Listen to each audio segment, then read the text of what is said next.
welcome to Get Your Bell Rung, a pro wrestling podcast. I am your host, KG Landry. My man Mark, he is out today, so it is me and the Cooker, the Hall of Famer Bob Cook. By the way, fans, if you haven't checked out yet the amazing interview I did with Bob yesterday, please check that out. It is on YouTube. What's going on, Cook?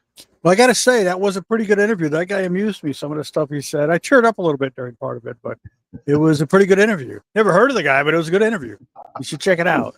You never know what you're going to learn from a nobody.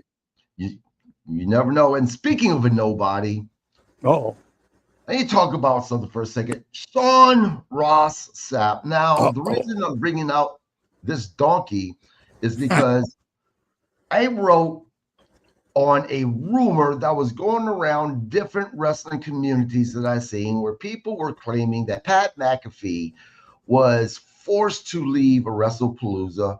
This was not true. Now, Sean decided that he was going to take around Rhodes and call me out and saying there's no credible claims that this ever happened. Sean, you're supposed to be a journalist, my man. The first thing you should learn how to do is fucking comprehend.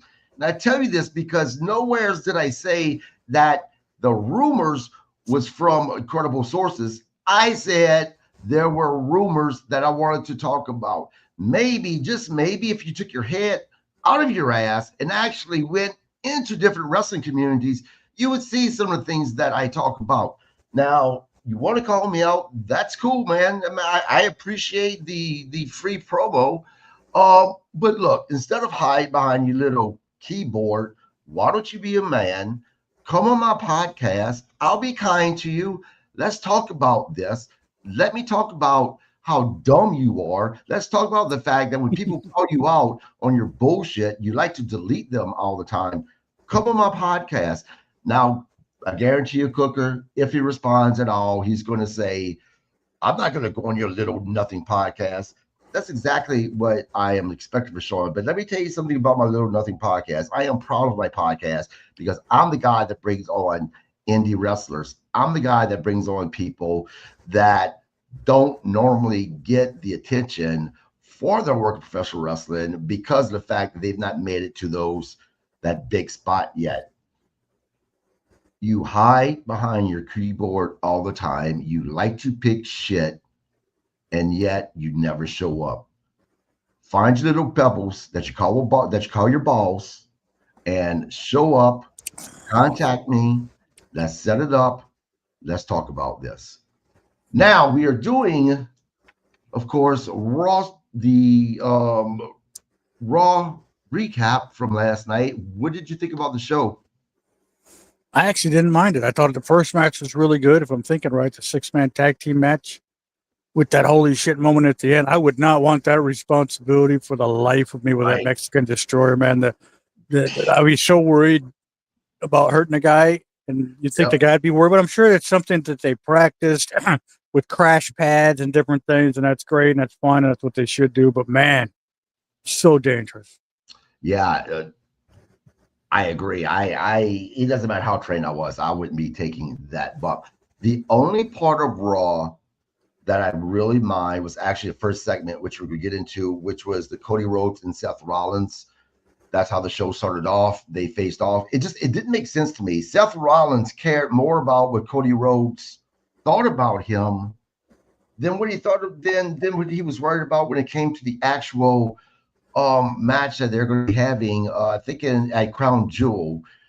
Did you catch exactly? I mean, what did you think of the first segment? With what did you know? What was this watch gift? What's not real? Do you know? What do you think about it?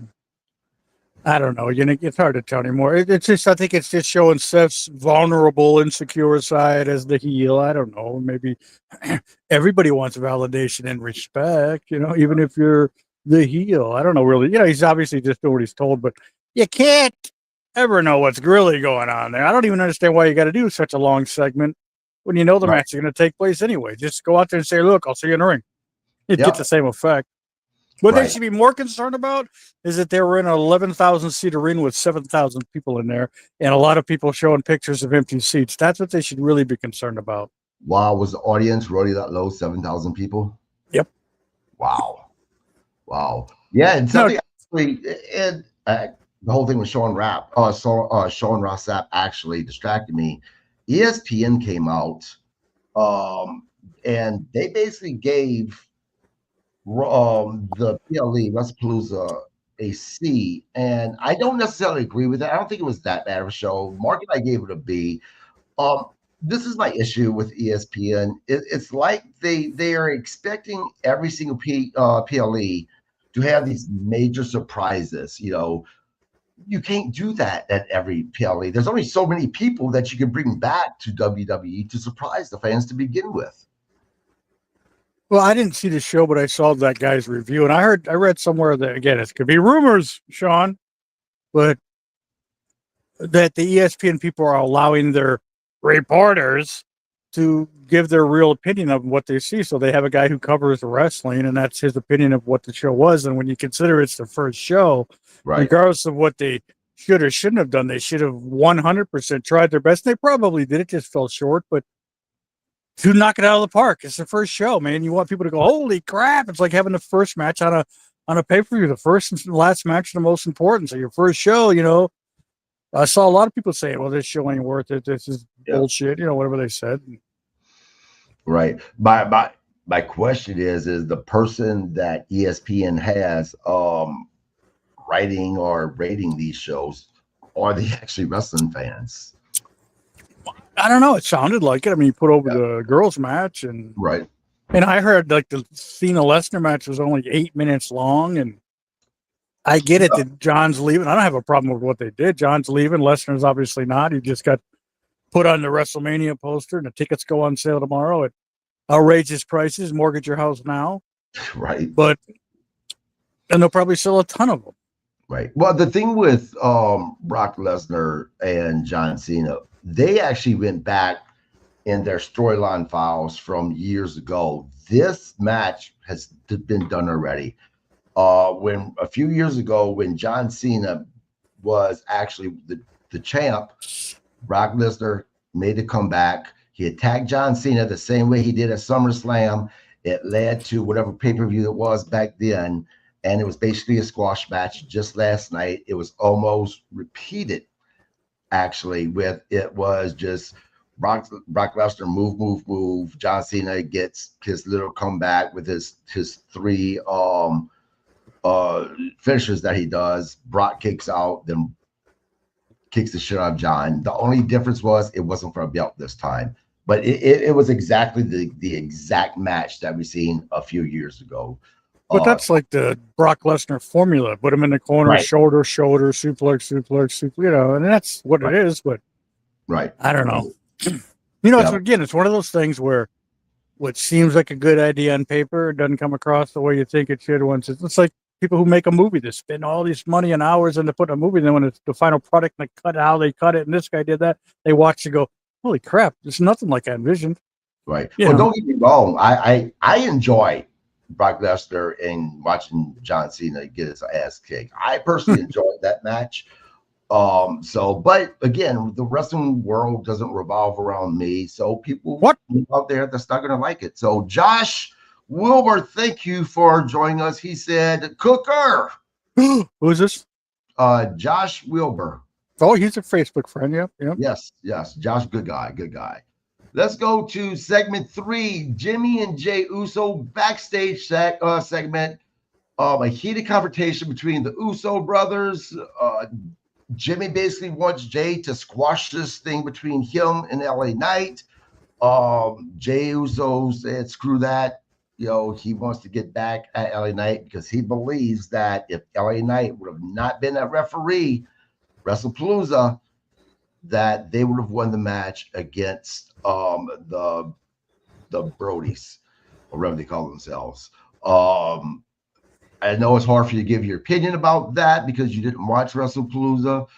I was a little confused about it because if you did go back and watch the match, the finisher happened. Jey got driven through a table, but the thing is that LA Knight was talking to him to see if he was okay. He busted his head open, and Jey pushed LA Knight out of the way so he could take that spear instead of LA Knight. that's the way it seemed. So it looked like that Jay was trying to save LA Knight, but now all of a sudden he's pissed off. It's WWE, so you never know what you're going to get. Of course, again, this is leading to a match between LA Knight and Jay Uso, which we'll talk about in a bit. Segment 4, match 1, Penta and the War Raiders versus the New Day and Grayson Waller. Man, I am not a big fan of New Day, but this was, and I'm not even a big fan of War Raiders, but this was a good match. I enjoyed it. I enjoyed it a lot. It's funny how if you add the right person to someone, how much better they can look. We see it with Charlotte Flair and her partner. Charlotte was getting booed out the building, and then they put her with, I can't remember her name.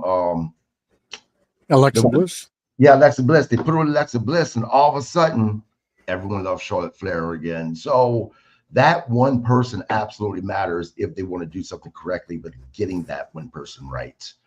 You just never know when it's going to work, though. Right. This match was absolute chaos. We've seen tables, kendo sticks, steel chain came into play. Grayson Waller tried to dance. Again, a good match, and you're talking about that that move that Penta does, the Mexican Destroyer. The Mexican Destroyer off of the ropes, man.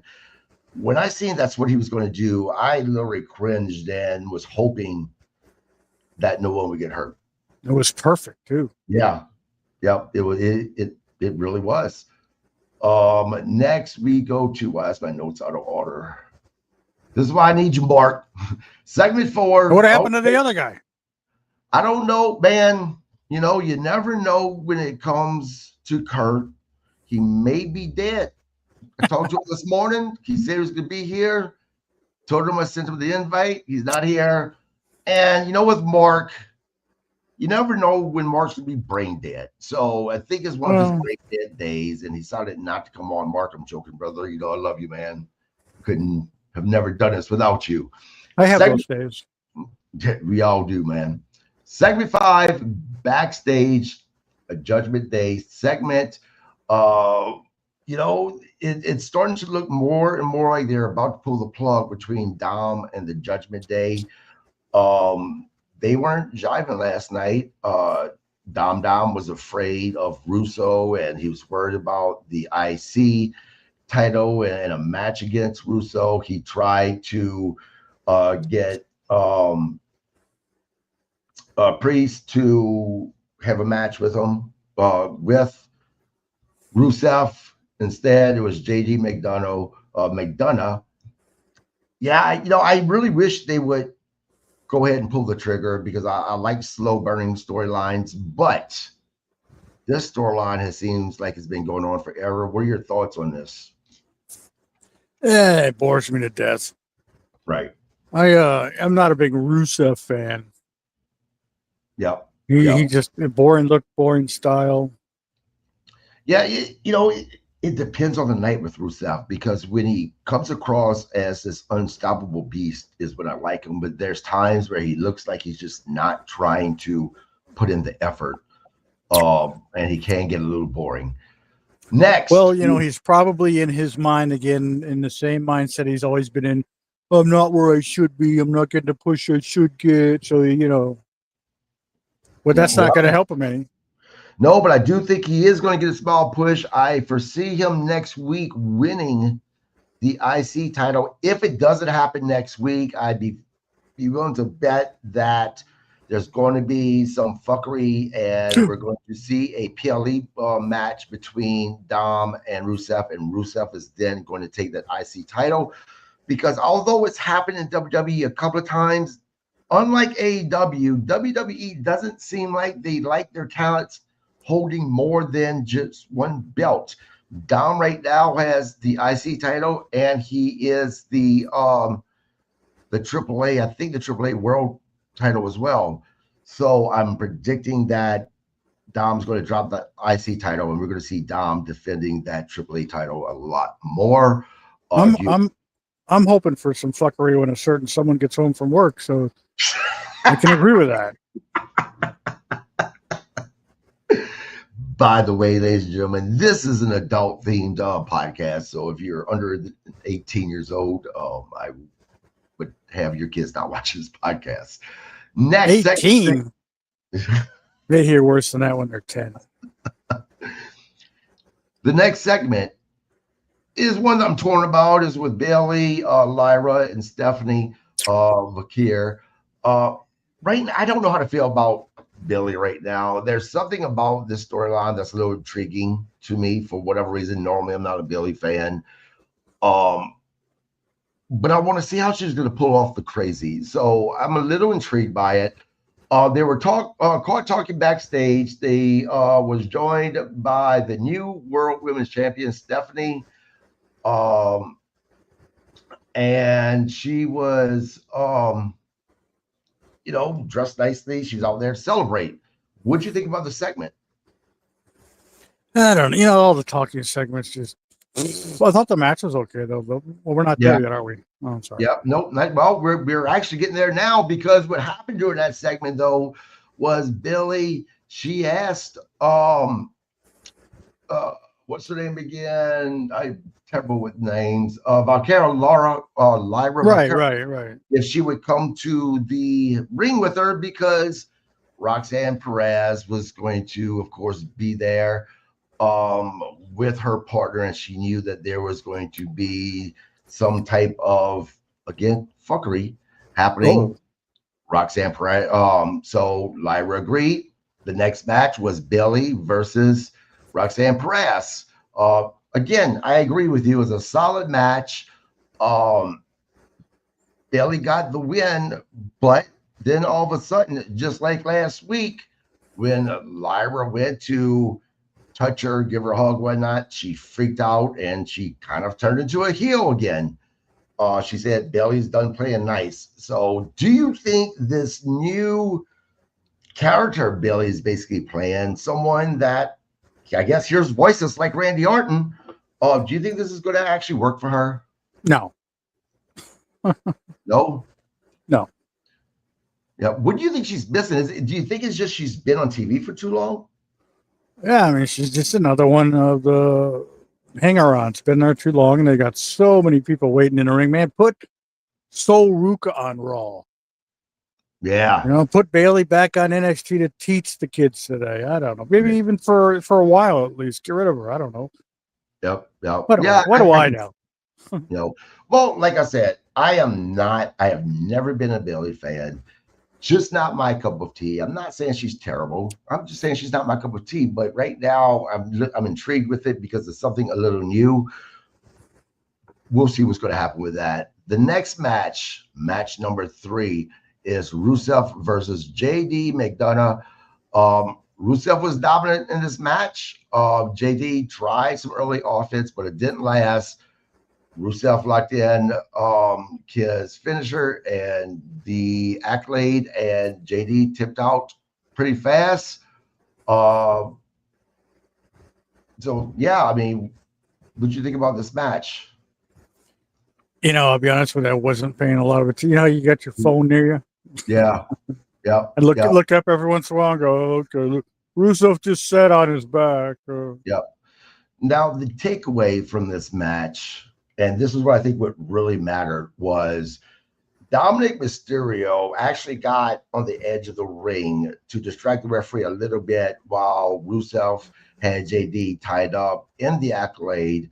But Dominic looked froze, like he was scared to try to come in to help, because after the match, Rusev kept the hold on for a little bit, and we seen Judgment Day come out to help JD.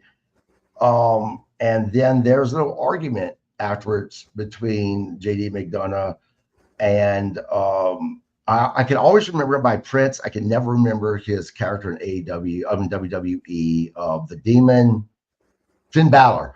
Him and Finn Balor had a big issue. They were kind of arguing back and forth. So that's why I say I really think that they're about to pull the trigger pretty quick with the issues especially between Finn Balor and Dirty Dom. I'm actually kind of predicting next week that Finn Balor is going to get involved in this match with Rusev, and he's going to cost Dirty Dom the title, and that's how they're going to continue with a storyline between these two. Backstage, LA Knight promo. He kind of made me laugh a little bit. The lady who was going to interview him was talking. He basically told her to shut up. She's talking a lot. And then he came in and he said Evel should get ready for the knuckle sandwich that he was serving up tonight. And after that, once he was done with Jey Uso, he was going straight to Crown Jewel, a typical LA Knight segment. Where are you at with LA Knight right now? Yeah, I don't know. I can take him or leave him. Yeah, were you ever, whenever fans were really high on him, once he left the whole model gimmick and became LA Knight, were you ever a fan of him? Not really. I mean, he's not bad. He's a great talker most of the time. Right. Yeah, I've often said that if Steve Austin and The Rock would have had a love child, that it would be LA Knight, based upon how he speaks. By no means am I saying that he is as good as The Rock, but his persona, his voice reminds me of both The Rock and Stone Cold Steve Austin. Scott Larson, he says, "What's up, KG? What's up, Cooker? What's going on, my man? Thank you for joining the podcast. I appreciate it." Match number 4, Jey Uso versus LA Knight. This was a fast-paced with a crowd split 50-50, chanting for LA Knight and chanting for Jey Uso. Ultimately, we seen the Vision come and interfere, causing LA Knight the match. Again, the takeaway with this match was, as Jay was leaving, his brother Jimmy came out and said, "Hey, man, we need to go help him. They're about to kill him." Jay kind of looked and said, "Man, forget him." Walked away. Jimmy Uso was the one that went handle business and saved LA Knight's ass. Where do you think they're going with this? Yeah, it's hard to tell. I mean, I don't know. I think that they're doing what they're doing is to make you wonder what they're going to do. Right. So who knows? Yeah, probably better not to know, because that way it's predictable if you did. Well, right. I don't know. And you're right. And they're doing a good job of it, because I don't know if they're going in the direction of turning LA Knight heel, if they're going in the direction of turning Jey Uso heel, or they're neither babyface or heel. They're just kind of that line walker. So as far as that goes, props to WWE for at least keeping it where it's not predictable with what they're doing with this. All right. Next, Rhea Ripley and Io Sky and the Kabuki Warriors segment. This is what I'm really bored with. Nothing against Asuka, but this just isn't interesting to me at all whatsoever. We have Io Sky trying to make peace with Rhea Ripley, asking her not to go on with the match against Asuka. Rhea kind of says, "You know what? I'm tired of Asuka," and Io Sky gets a little offended by that. Said Asuka's family, she wouldn't be there without Asuka. I thought for sure that we was going to see an Io Sky heel turn later on in the night. Are you invested at all in this storyline with the whole Asuka? No, I've never been an Asuka fan. Yeah. No, I give her credit when she's had great matches, but I've just never been a fan of the character with the rodeo clown makeup or whatever it is. Yeah, I get it. And Kabuki stuff, blah blah blah. Right. That's exactly what I was going with. She's trying to give homage, I think, to Kabuki, but it's just not working for me. The next segment is the main event: Rhea Ripley versus Asuka. What'd you think about that match? I thought it was good. Yeah, I did too. I enjoyed it. I tell you, we just talked about Asuka and compared a little bit to Kabuki. Man, the mist that she sprays, at least in my memory, I was much younger back then, but she looks like she sprays a lot more mist than what the Kabuki ever did. I Yeah, mean, there was a lot. There was a lot, that's for sure. yeah, Rhea wasn't clean with Riptide, but it didn't end there. Asuka blinded her with the green mist. They say green, when I was reading some stuff so I can get my notes, they say green, but it looked blue to me. She Hmm. Rhea looked like a Smurf after I thought it setting. looked. I thought it looked green. I have to look at it again. Yeah, I don't know. there's a picture. There's a picture of Rhea Ripley backstage. I can't remember who she was with. They were just being silly, but solid blue, solid blue. Hmm. Um, but like we said, the Kabuki Warriors came out. Now, Kerry Zane looked very torn about helping Asuka. Ultimately, she gave in. She gave her a forearm. Supposedly, pretty bad looking kids. I actually thought about you. I scratched my head with that. Io Sky came in, and this is where I knew that Io Sky was going to turn heel. I was wrong. The Kabuki Warriors actually attacked Io Sky as well. What did you think about this attack? Well, I kind of figured it would happen, but I hate entrance music for run-ins. Right, right, Because yeah. it's like people would react the same if a person just ran down. It's less contrived, even though it is Right. contrived. If they just Well, run down to help somebody, what I don't get about the run-ins is the music hits. That person's music hits. right? So it makes you think, okay, did they stop? They say, okay, wait, get my music. Did I come out? Because back in the day, music didn't hit when there was run-ins. And I think that made it more excitable. At least for me, it did. I think playing that person's music, in my opinion at least, it should stop. They should just run out to help.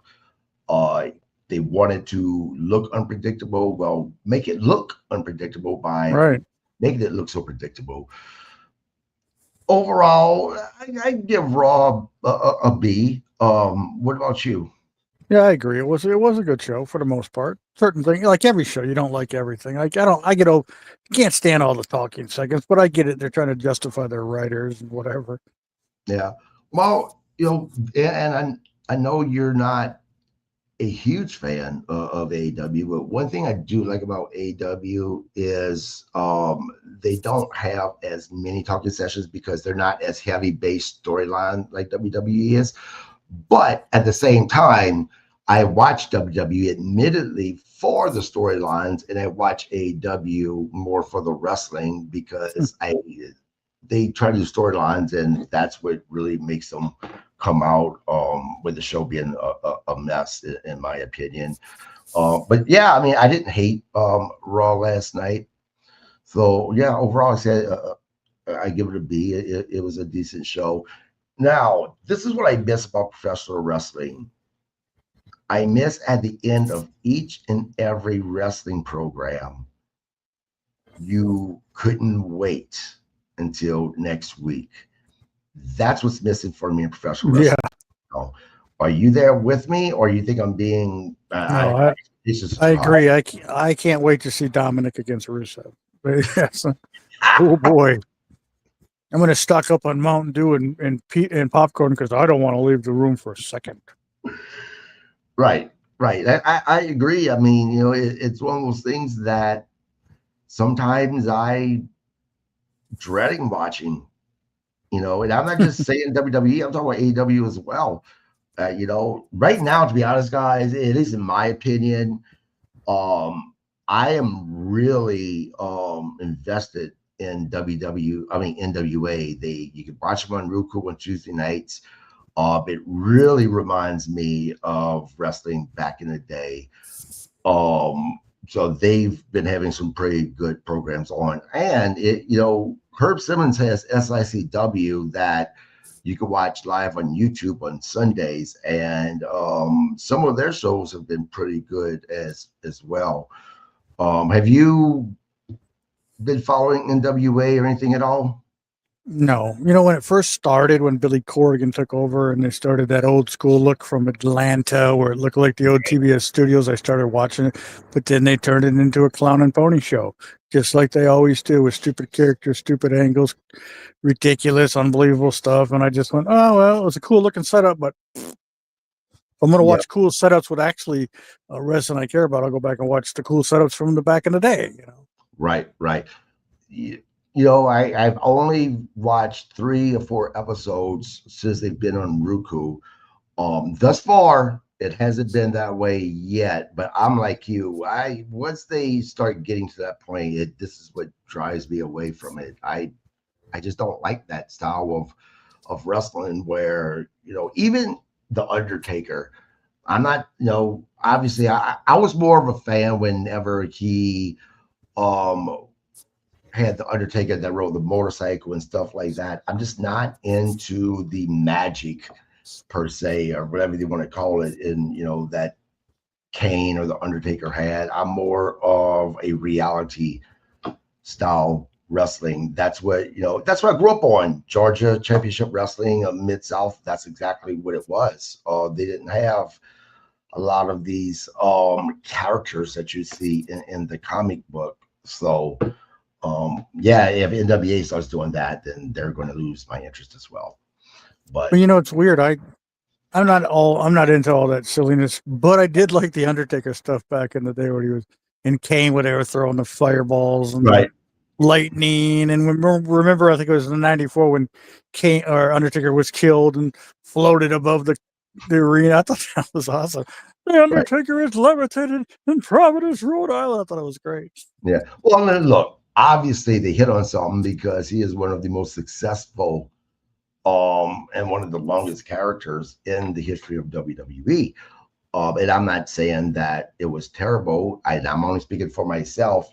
The magic part, I'm not into that. Now, as far as the fireball goes, you can always explain that. Matter of fact, one of the most memorable moments in in Mid South Wrestling when I was a kid was when Skandar Akbar threw the fireball at Hacksaw Jim Duggan's face, burnt half his beard off. First time I've ever seen that. I was maybe 12 years old, and that just blew me away. So that type of stuff you kind of explain. It's the lightning that you can call it, the rising from the dead.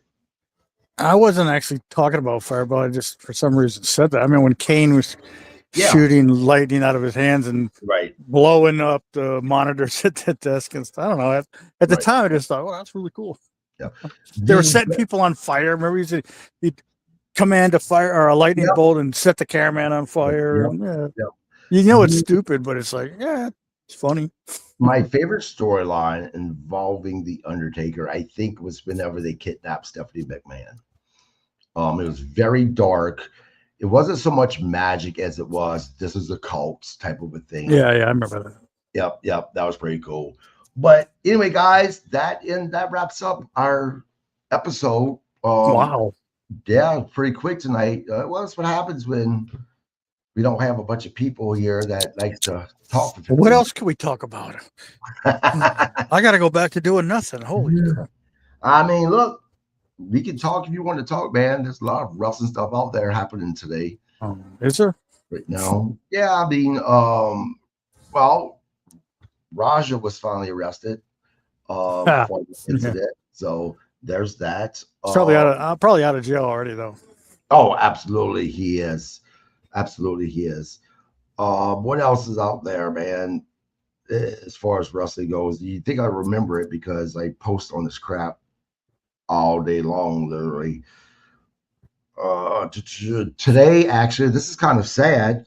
Today's the anniversary of Animal from the Road Warriors passed away back in 20. So it's been 5 years since he's passed. Actually, that was yesterday, but we'll go with today. Oh, is it? What's today's date? Is today 23rd? 20, yeah. Is it? Shit, I was thinking it was 22nd. Well, yesterday was, man. You want to talk about, in my opinion, the best damn tag team there has ever been. For me, it is the Road Warriors. Did you ever get a chance to work with them? Yes, I did several times, and they hurt me. I'm just kidding. No, they never hurt me. Yeah, I wrestled the Road Warriors. When Animal died, I posted that thing. If you a story about like if you want to know fear, stand in a ring in front of 10,000 people and hear that Iron Man song hit. Yeah. All right, and see those monsters coming down the aisle, knowing that you're the guys they're coming down to face. But then they got in the ring, and at least with me, they were easy. So I don't know. Right. Now, how was Animal and Hawk backstage as far as the person? Yeah, I didn't know Animal very well. Hawk was much more, I don't know if you call it outgoing, just more personable than Animal. Animal kept to himself more, at least as far as my perspective goes. Hawk was really cool. Yeah. I'm not saying Animal wasn't cool. He wasn't Right. like a jerk. Like he wasn't walking around like Bret Hart all miserable all the time or MVP crying about what was me. Right. But he was just not, Animal was just more outgoing, more boisterous. Not Animal, I meant Hawk. Hawk was more boisterous and just, I don't know, bigger personality. Yeah, one thing that really surprised me, I think, is a missed opportunity by WWE. At least as a fan, I don't know what on backstage. Probably things I have no idea about. But when Paul Ellering was put with the APA and WWE, I just knew that this team would take off, and nothing really happened with them. And then they were eventually. Well, look at them. What were they? They were a couple of big, goofy-looking guys that, they did things that hurt people, and what are you going to do with that? Yeah, two bald guys that aren't in very good shape. Yeah, were they legit hurting people? Yeah, they did hurt some people. Yeah, yeah, they did some of those stupid moves, and they remember that one. Did they knock a guy out where they did like a power bomb the one on the other on the his opponent? Right. I don't remember. He knocked the guy out or something. I don't know. Yeah, that's right. Now I've heard from people that Paul was actually a extremely intelligent person, that he was really big into the stock market and stuff like that. Did you know him very well? Yeah, I didn't know him well, but he was around. He always was reading the Wall Street Journal and whatever, and he was in amazing shape too because he was all. Hang on, someone's here. They got a gun. No, but I wish they had a gun. Oh. But what was I saying? Oh, but Paul was in amazing shape. Even when he was just the manager of the Road Warriors, he was there at the arena running the stairs. Wow. Of the arenas, right. Big arenas, running to the top, running down, and he was in amazing shape. And he wasn't even wrestling; he was just managing. Yeah. But if you see him when he was wrestling, he was a bodybuilder type guy. Right. That's what I thought. He was a wrestler at Precious Paul Ellering. Yep, Precious Paul Ellering. Tell you what, since we still have some time left, why don't you tell us a Bob Cook story? Tell us a story of anything you want to pick about in professional wrestling, that you were either involved or even not involved with, that you witnessed. Witnessed. Oh, I mean, look, innocent till proven guilty. I always tell the story about Vader when Harley Race slapped him around and dragged him out of our room. Because I hate Vader, and Vader was such an asshole. And one time, after the shows, we'd all of us losers, if you want to call us that, and I'm sure you do, get you off. We'd stop at the liquor store and buy, rather than go down to the bar and buy bar drinks, for more money. All of us guys, we'd stop at the liquor store and buy big bottles of vodka as cheap as possible and sit, go in our rooms. We go down to the bar too, but we'd get feeling good in the rooms, right? Right. But we'd leave our doors open, as we go from room to room, and there was stuff going on. And Vader came in our room one night, and we had the bottle of vodka sitting there, and he goes, "I'll show you losers how to drink vodka." And he took the bottle and he guzzled it straight, and he passed out on my bed. And it's like 1 a.m, right? And we're like, "Yeah." I'm like, "Yeah, what the hell are we gonna do with this whale?" So I call Harley Race at 1 a.m. I'm like, "Harley, I hate to bother you, but Vader's passed out on their bed drunk." And he's like, "That son of a bitch, I told him to quit fucking around. He's going to get fired. I'll be down in a minute." He comes to the room. He starts slapping Vader around. Vader's coming to. And Vader's like, "I told you, you're going to get fed, you fat son of a bitch." And he grabbed him by his ear. I'm not kidding, like a kid.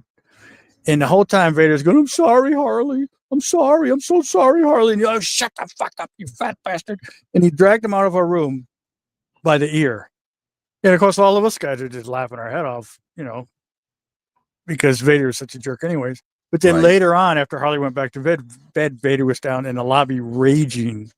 We're all like down, wandering around, like going to the bar, whatever, and coming out. And Vader's in the lobby. Which one of you assholes called Harley? Who called Harley? And we scattered like roaches, There's another funny story about Vader when he broke that guy's back or whatever he did to the guy. I was the next match out that night, and I was going to wrestle the Z-Man, which compared to Vader was like night and day, because Z-Man was cool and he was easy to wrestle and he had no attitude, no ego. But Vader came back after breaking the guy's back, and he sits down behind the curtain. He starts crying. And I'm sitting there getting ready to go out, and I'm thinking, is this fat bastard crying because he finally realizes he's going to lose the job, or is he actually upset that he may have crippled a guy? I don't know what the answer was. I assume it was the money. But after that match, we're all standing in the hallway, and they come out and go, yeah, Vader, we can't air that footage. We got to redo Vader's match. And everybody's like, and I was standing by a payphone. You know what those are? They're the things that used to be on the wall, and they had you put quarters in. But there was a payphone, and I instantly grabbed the payphone and turned my back to there was like partitions, for the phone booth or the phone book. I grabbed the phone and I acted like I turned like real quick, like I was talking on the phone, and people scattered because nobody wanted to work with that idiot, especially after that. You have a guy stretchered out and taken away in an ambulance. Right. Now, is it true that, and I'm assuming it is, the people I've heard it from have no reason to lie, that Vader was considered Vader was considered to be the stinkiest wrestler because he didn't wash his wrestling gear a whole lot? I heard that too, but I fortunately never had to wrestle him, so I can't say. And I never would get that close to him. I tried to avoid him. He almost beat me up one night. Though we were at the Ramada in Atlanta. There was a Waffle House like right in the parking lot across. And I was coming back from the Waffle House after we were all drinking and whatever. And we're coming back from the Waffle House, and Mike Graham and Vader are coming in the door of the hotel the same time I am. And Mike's like, hey, Bob, how you doing? I said, hey, what are you guys doing? He goes, Vader just got us thrown out of a bar for fighting. And I was drunk, and I said, I wish I was there. I'd like to fight. And Vader grabbed me. He threw me like against the wall. He goes, you want to fight? You want to fight? And Mike goes, Leon, calm down. He's one of the boys. It's Bob. Leave him alone. And Vader's, ooh. Such a jerk, though. Yeah. But I also like the one story, and my friend Mike and I were talking about it the other night. The one good story of Vader, we were in Jacksonville after one of the shows at the Coliseum, and we're at a bar again, and everybody's partying, and the bartender yells, last call. And Vader stands up and goes, no, it's not. 5 hours later, the bar's still open. So that was the one good thing about Vader. Right. Now, what's the chances that you were still with WCW when the famous Paul Orndorff Vader fight happened? Oh, I was still there, but unfortunately I wasn't there, if you know what I mean. That was like one week I was not there for whatever reason, whether I was hurt or just didn't want to go, whatever. I don't know, but I wasn't. I regretted that because I would have loved to see that.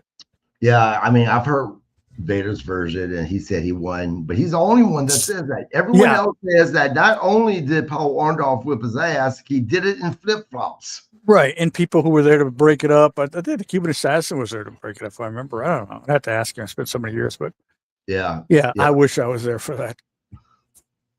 Yeah. If anybody deserved that, it would have been him. But I was there for a lot of the cool stuff. The Brian Pillman, Sid Vicious Squeezy incident, and fun stuff like that, where Sid went out to his car and threatened Brian with a squeegee. Yeah, let me hear that story firsthand. I've heard it, but I've heard it from people that actually wasn't there. It was always really? Well, I mean, it was just the WWE and WCW were in town at the same time in Atlanta, and they were all at the bar partying together. And Sid just started bragging about how much money he was making, and Brian took offense to it. Next thing you know, Brian, who wasn't as big as Sid, but he wasn't a pussy either. And right in his face, and just one thing led to the next. And Sid, everybody was drunk. It wasn't like, it's like the whole thing when Sid tried to kill Arn with the scissors. I mean, it was all from booze and stuff. But then Sid goes out to his car and he gets a squeegee, and everybody's just laughing. You're like, oh, what are you gonna do with that? What are you gonna do with It's like I was there, and then there was another instance. I'm talking about Brian Pillman. We were in Chicago, and we're all at a bar again, shocking drinking. Everybody's there. The Freebirds are there, and one of the Buddy Roberts, and Brian. They're in the middle of the bar. Tons of people in there, and they're giving each other forearms. Like Brian would give Buddy a forearm to the chest, and then Buddy would give Brian a forearm to the chest. By the time they were done, they were getting running starts. They had their shirts off, and running starts, and just nailing each other with forearms. And they'd stand there, bulk up, and Brian would go back 20 feet and come running at him and hit him with the forearm. And they're just sitting there going, And I remember that night I was rooming with Brian, and I don't know what. I had a lot to drink that night, and I remember the security guard brought me to the room and knocked on the door at like 4 a.m. Hey, is this guy with you? And Brian's like, yeah. Let me in the room. And then like later that day at the TV, he's like, what the hell happened last night, Bob? And I go, I don't know. Now, you were a heel the majority of your wrestling career, and there's stories out there about heels who their cars were damaged and stuff like that. Did you ever have to deal with that? No, I wasn't, that much, heels that are like really over.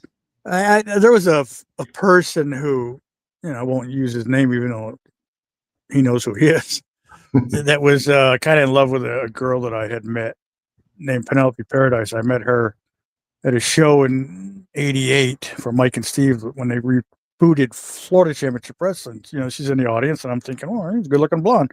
So in the interest of pure friendship, I struck up a conversation with her after the show and asked her if she wanted to go eat pizza with the rest of us. That's another fun story, right? If she wanted to go eat pizza with us after the show, and she did. And it was me and a guy named Robbie Ito, Rick Ryder, Frankie Reyes, and the 1-2-3 Kid before he was in the business was with us too. We're sitting there in the pizza place, we're eating, and we're just being boisterous and loud like we always were because, blowing off steam, whatever you do. And there was only one other couple in the restaurant. And they were at a booth, and it was a guy, and we were being loud, and Robbie Ida was all jacked up at the time, in good shape, jacked up. And the guy in the booth said, hey, could you guys keep it down? I'm on a date. And that's like all Robbie needed to know. Next thing you know, pizza was flying, pans were flying, the cops were called. And I swear to God, like it's the whole time, like I'm just sitting there with her, and I lean over to her and I go, hey, any chance you want to go to a show with me next week? Jerry Gray's got one. Oh, I'll go. So it's like, the cops are there. We all get thrown out. And the best part was we didn't have to pay for the pizza, and most of it was eaten. But to capitalize on that story, Penelope had a friend who was in love with her, was a younger kid. And then she started hanging around with me and going to shows with me and all the time. And I guess the kid just got jealous. And we were at the same pizza place one night after a show, and I come out and the windshield of my car was shattered. Oh, we knew who did it. right. And I remember it was like me and a guy named Rex King. I don't know if you ever heard of Rex King. He was part of WWE for a while as Timothy Wells. They were part of a tag team called Well Done. Oh, yeah, yep. But he was called Sexy Rex King is how I knew him, Rex King. I helped train him. But Rex and Robbie had on me, we get in my car, and we get Rex, well, fuck, we're going to this kid's house. You got a big boulder, right? We go to the kid's house, and we're trying to get his parents to make him, get John out here. Oh, I just said his name. We said, well, Rex is like, get him out here. We're going to smash the windshield of your van. And they wouldn't let the kid come out. And we finally calmed Rex down. It was chaos. And we weren't even drinking at that time. That was before I even had a drink. It was like a couple years before I had my first drink.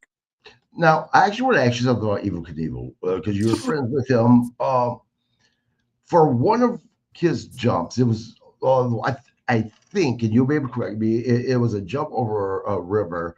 Vince McMahon was the one that head of production. And I heard that it was terrible. Not his jump, but just the production of it. That it was just poo-poo. Has Evel Knievel ever talked to you about that particular show and about Vince McMahon? Yeah, it's not true. What it was the Snake River Canyon jump, September 8th, 1974. And what Vince's dad did was he sent Vince to help Evel promote the jump in the closed circuit showings in the East Coast arenas, because WWE had a lot of say in the Garden. They had it in Madison Square Garden, the Spectrum, the Philadelphia, or the Boston Garden, where they showed the closed circuit. So the legend has it that Vince Sr. sent Vince to help Evil promote that part of the jump to get him away from the wrestling business, to hope maybe he'd find, And like I said on the podcast yesterday, Evil liked Vince, and Vince McMahon put Evil over huge. He goes, of all the people I've ever known, Evil was the most charismatic and most fascinating people I've ever met in my life. When you consider the people who Vince has met in his life, that's pretty high praise. But the production was fine. It was done by ABC Wide World of Sports. The only thing is that the jump didn't go as some people planned. The parachute blew off on takeoff. What a lot of people don't realize is that he had 3 of those rockets built. He had one called the X1, which was test fired purposely to go into the canyon a couple of years before, as like a hype thing, like, oh my God, look, I went in the canyon. And then they created 2 new ones that were called X2s, which are open cockpits, rockets. You can look it up on YouTube. But a week before the actual canyon jump, they fired one of the X2s as it would go, with a dummy in the rocket that they called Sir Galahad, actually. Right. And the parachute blew off on takeoff, and the jump was a week away, and Evil knew that. And there was no publicity. Like the first time they shot it like half power, the X1. So it purposely went into the canyon just to create intrigue. Like, oh, they tried and it went right in the river. What's going to happen? Evil's going to die. It's a hype gimmick. Right. But then the week before, they fired that test shot of the X2 version 1. Makes, if you can understand what I'm saying, and there was no publicity for that. So it wasn't done for hype. It was done for legitimate test purposes and maybe give Evil a little confidence, like, oh, I got a chance of making this. So the day he had to do that thing, the amount of courage that he had to have to get in that rocket, knowing that a week before that the same exact rocket that he was getting ready to get in failed and went right into the river. And he just got lucky the day he did it. The jump, and it was just a malfunction in the parachute system. It just blew out on takeoff. Too much for the G-force, because it went from like 0 to 350 miles an hour within seconds. Right. And so the parachute blew off, and he actually made it across the canyon. If you watch the aerial shot of it, he goes all the way over to, with the wind blew him back, and was just enough wind to blow him into the same side he took off on, literally feet from the bottom of the canyon. The only thing that stopped him from going in was just some weeds. If he wouldn't have hit those weeds and the wind wouldn't have blown at the exact speed it was, he would have went right in the river and drowned, because he was tied in the thing. There was no boats around immediately to get him. So it was a pure luck thing that he survived. But no, the only people who just say it was a production thing are just people who were just satisfied. And if you go back and watch footage of people coming out of the arenas and watching, they go, what'd you think? Oh, it was fantastic. You think he'll do it again? I don't know. I hope he does. People were praising it. Not one person coming out said that it was a joke or a ripoff. They said, is it worth, because there was only $8 or something. Right. So circuit back then. Was it worth it? Oh, yeah, it was worth it. And at the canyon, they interviewed people. What'd you think? I was, oh, Evil's a hell of a man. I wouldn't have done it. Not even for $6 million, which is what he supposedly got paid. And I wouldn't even done it for that. So it's just you're nitpicky people who don't understand the legend, or Right. Well, when I went to the canyon, I don't mean to keep going, but no, go ahead. In '99, a friend of mine, who's still a friend of mine, lives real close to me, Jerry Scheffler, and I took the actual rocket that Evil used for the canyon jump, the shark jump bike that I was talking about yesterday, and the life-size statue that he showed us. Where he let my kids sit in a rocket. We took all that stuff out to the canyon for Evil in 1999 as they were going to celebrate the 25th anniversary of the jump. We set everything up at the mall. Evil flew in, signed autographs and all that kind of stuff. And when we got out there, we were able to go out to the actual jump site with the ramp, the big, huge 100-foot dirt mound still there, and the cement slab. The actual huge metal part of the ramp's no longer there, but it's still there. Now it's a tourist attraction. They got a monument there and walk around area. But when we went, it was just a big dirt mound, and it was still owned by the people who Evil leased the land from. And we got out there, man. Me being that's like holy ground to us Evil fans, right? I mean, God, we got out there, and I'm on top of that ramp, standing there, and we're looking at. I just crying like a baby. Yeah. And we sat on the other side of the canyon with our feet dangling off, 1,500 feet to the ground, to the floor of the canyon. Our feet are just dangling off the edge, and we're just talking about, because my friend Jerry was a friend of Evil's too, and is with a fan since he was a kid. So we're just talking about it and reminiscing, but dangling our feet off the edge of the canyon. Yeah, I'm definitely afraid of heights. I am too. Yeah. What made me think about asking you this is last night I was up pretty late. I'm like you, a night owl. I can't sleep very well, and I came across this documentary that was on YouTube, and I actually posted it on my Facebook page, and it was about the beginnings of WrestleMania and Hulk Hogan. Well, as you know, WrestleMania was also on CC or whatever closed caption TV that you had to go to movie theaters, the very first one. And that story about Vince McMahon being the guy ahead of production at Evel Knievel came up, except they said that, oh, it was terrible. Now, this person, I can't remember who was telling the story.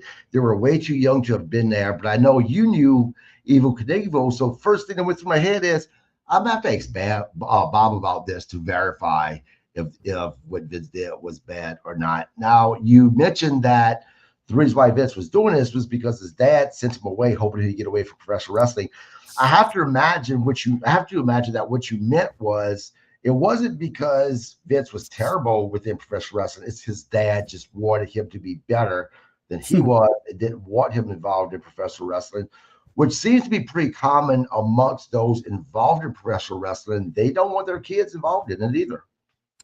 Yeah, it seems though it doesn't work out very often, but right. Like I think isn't one of Triple H's daughters talking about training to be a wrestler, and yeah, I think so.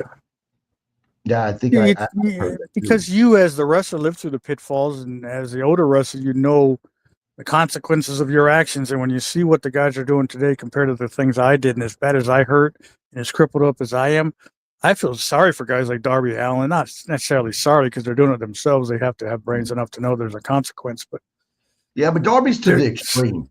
Well, a lot of those guys, though, man, doing all that crazy flipping and table stuff. We never did that stuff. Right. When I bounced down a few bleachers and different things. But at the time, I thought, well, it's hardcore. And I used to do this stupid bump where someone would do something to me in the ring, and I'd act like I was stunned, and I'd fall outside the ring backwards and try to catch the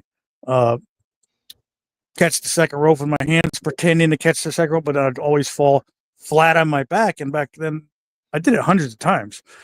And there was never padding on the floor for especially indie shows.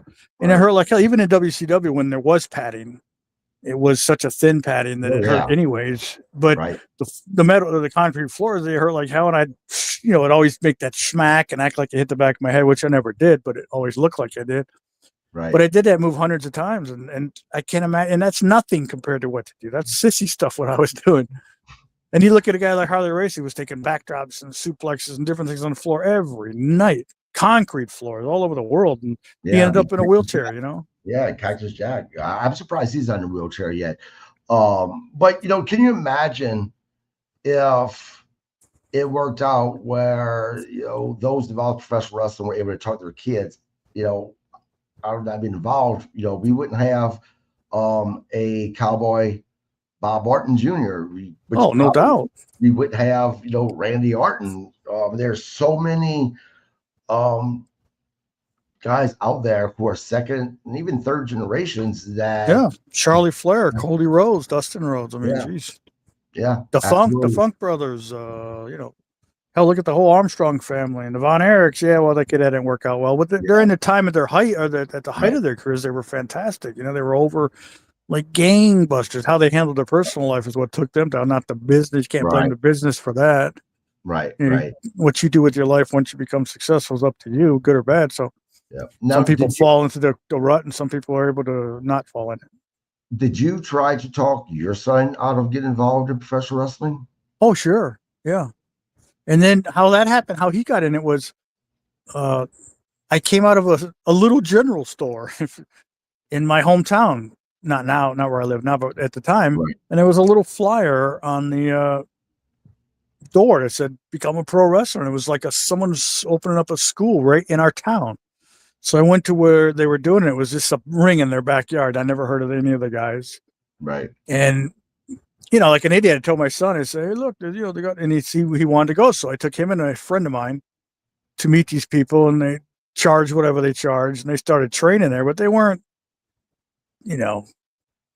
Right. Good trainers, let's just say. Right. Because I'd sit there and watch them train, and I never would put my 2 cents in because it's not my place. But my son and my friend, when they were doing something they knew was incorrect, they'd look at me and I'd just shake my head. No.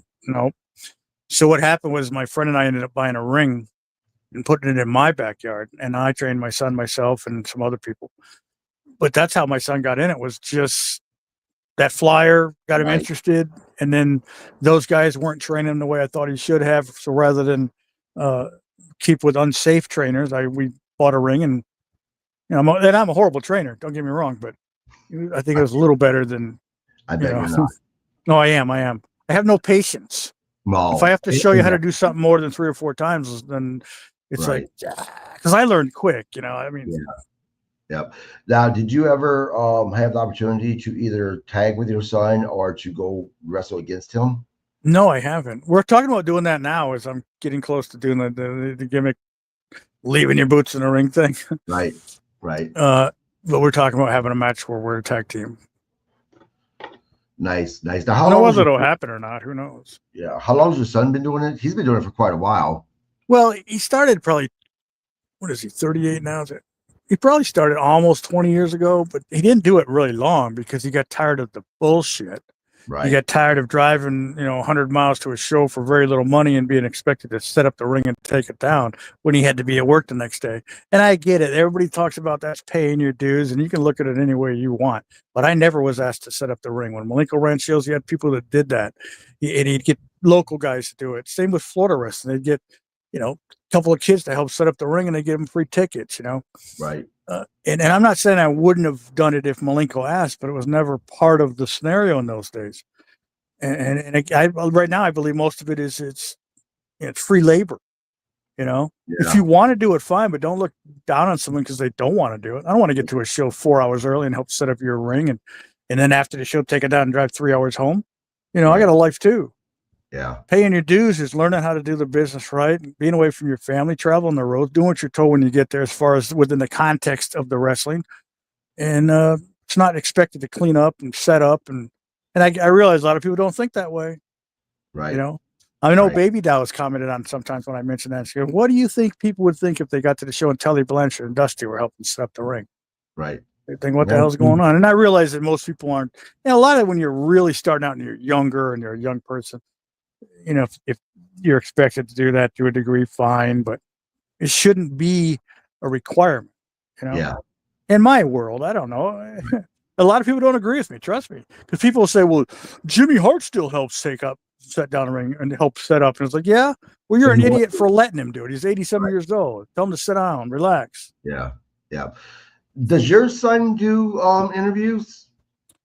Yeah, he would do interviews. He would? Yeah, I've been meaning to contact him, but I want to ask you first if he did it or not. Matter of fact, I tell you, I think it'd be really cool if you both were on at the same time and have those conversations. But we can talk about that later on. Guys, thank you for joining the podcast. You guys got a little extra bonus of listening to Bob Cook tell some stories. Oh, yeah. And by the way, who was it that was bragging on Evel and the Canyon? Because we got to get his name. We got to get his name, got to get his address. Yep. Well, I tell you what, go to the YouTube video that I posted about WrestleMania 1 and 2 and Hulk Hogan and watch it, and you'll find out. It was someone well known. I just can't think of their name right now, to be honest with you. I swear it was Bruce Pritchard, to be honest with you. It's someone well known who doesn't know the story well. That's what it is. Right. I swear it's Bruce Pritchard. Probably. Yeah. Well, fuck Bruce Pritchard. He wasn't there. Yeah, man, Bruce Pritchard's a nice guy. Let me rephrase that. At least the time I met him, he was a nice guy. You can't really judge who a person really is off of a 30-second meet, basically. But he was pretty cool. Whenever I met him out in Vegas when he surprised his brother, Dr. Tom Pritchard, with the award for training or something like that he received. I got to interview Dr. Tom Pritchard, and he was a very nice guy. He just looks like he's a guy that would not be very nice, and he was just a very kind, nice man whenever I met him. Yeah, I know Tom has told me a few times that he's shown his students my match with Dick Murdoch, as a way, like, this is the way you do this, do that. And I've always been proud of that. He would use the match of mine as an example of something positive. Yeah, well, I'll tell you what, Dr. Tom Pritchard is definitely one of the most successful trainers. I mean, he has trained the who's who in professional wrestling. Kurt Angle, I think, was one of them. Roman Reigns. I thought Dory Funk Jr. trained Kurt. I think they may have both then, because that's possible. I'm pretty sure that Kurt Angle's name was mentioned at the dinner, the awards dinner that night in Vegas. But I have such a bad memory that I could be wrong too. So, but I know that there's a lot of names though that have become pretty popular and even considered the best of the best, that he's the one that trained them. But yeah, he was a really nice guy. Well, I know a lot of guys, they get their initial training and they'll learn from someone. I did the same thing. Like, I was trained by Malenko, and I also trained with Tony Marino for a while, who was absolutely brutal, but an awesome guy. And he's no longer here. But yeah, you mention those things, like, I will learn from him, learn from them. Right. I learned from everybody I've ever worked with, really. Well, right. I imagine professional wrestling is one of those things that you're throughout your entire career, you're consistently learning things. Yep. When you think you know it all is when it's time to quit. Yep, absolutely. But guys, that wraps up this episode. Bob, thank you as always for being my co-host on Tuesdays. Hopefully Mark will be back next week, because I absolutely hate being the one to go over and call all the matches. I suck at it. I'm better at asking questions. That's why I think my interviews always pretty good. But being in charge of this crap, I hate it. But we'll be back on Thursday to do a recap of AEW Dynamite. And then tomorrow, guys, I have Rhonda Orton coming on my podcast. I met her in Vegas. Her and my wife, myself, we just kind of connected, and we were, made pretty quick friends. She's gonna be on. She's gonna talk about her father, Robert Orton Sr. We could be talking about Barry. We could be talking about Cowboy Bob Orton, and of course, more than likely Randy Orton as well. So you guys, please check that out and subscribe to my podcast. Until then, can I say something on there, Mark? Sure. No, go ahead. We were talking about how the Canadian Destroyer should be P.D. Williams' gimmick, and we call it the Mexican Destroyer. Now, isn't the RKO the Diamond Cutter? Come on, let's be honest. Basically, yep. Okay, right. So it's whoever's doing it in the moment. You give them the attitude adjustment, John Cena's move, and Brock Lesnar's move, F5, very similar. The only difference is Brock's is like spin. John's is like a fireman carry standing up. But it's still pretty close. John's, you land on your back. Brock, you land on your stomach. Brock spins you, whereas John's is just, like I said, a fireman carry body slam. Yeah. Well, not the same. You're talking about the Canadian or the Mexican Destroyer. Look at Roxanne Perez's finisher. It's basically that. She just calls it whatever she calls it, but it's basically the same move. Someone was just talking about that recently, that it is so similar. But yeah, you're right. I don't care what it's called. But then the Hardys do that thing that's like a diamond cutter. Yeah. What do they call that? Yeah. I don't even know what they call it. Yeah, I don't either. I haven't. Twist of Fate? Is it Twist of Fate? Something like that. Yeah. I don't care what people call it. If it looks good, it looks good. I mean, I think Penta does it extremely well. But again, I agree with. I don't care how else one does it. If I was a pro wrestler, I'm not getting on the rope and having that move done to me, because you even if you were either too low, or if you don't bend your chin, from what I've told, even the slightest way, if you don't do it correctly, you're breaking your neck. Or if the other guy, like, his foot slips just an inch, throws everything off kilter. Yeah, absolutely. That's why I said, wrestling is predetermined. There's nothing fake about professional wrestling. But you guys have a great week. Bob, I'm sure we'll be talking soon. Have a good one. All right. Bye.